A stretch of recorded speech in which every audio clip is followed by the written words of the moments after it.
களி God God இந்த position நான் உனக்கு சொல்லி கொடுத்துருக்கேன். நான் எங்கேயாவது ஒரு கடைக்கோ வெளியில் எங்கேயாவது கூட்டு போகும்போது நான் என்கிட்ட பேசும்போது இந்த பொசிஷனில் உட்காந்துருப்பான்.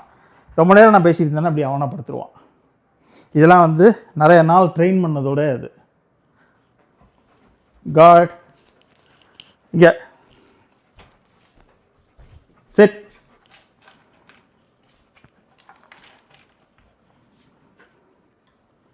ஓகே ஸ்டே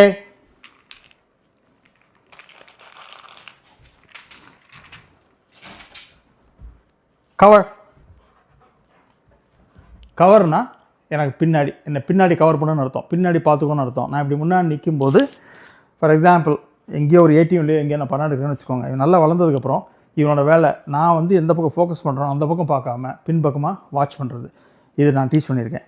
பின்னாடி ஒன்றும் இல்லைன்னா இவன் இப்படி தாராளமாக படுத்துக்கலாம். பட் என் காலுக்கு ரெண்டு கடையில் பின்னாடி ஃபேஸ் பண்ணியிருக்கணும். இதுதான் நான் டீச் பண்ணுறது. குட் பாய் களி காட் காட் இந்த பொசிஷன் நான் உனக்கு சொல்லி கொடுத்துருக்கேன்.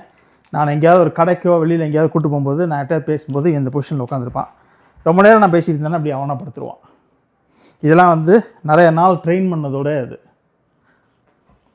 காட் இங்கே செட்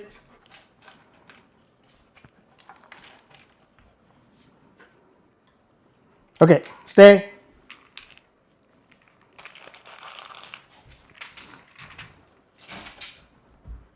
கவர்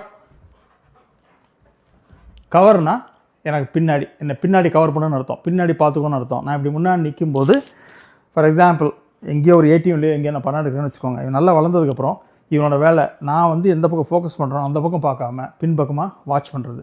இது நான் டீச் பண்ணியிருக்கேன். பின்னாடி ஒன்றும் இல்லைன்னா இவன் இப்படி தாராளமாக படுத்துக்கலாம். பட் என் காலுக்கு ரெண்டு கடையில் பின்னாடி ஃபேஸ் பண்ணியிருக்கணும். இதுதான் நான் டீச் பண்ணுறது. குட் பாய் களி ரைட் ரைட்னா ரைட் சைடு,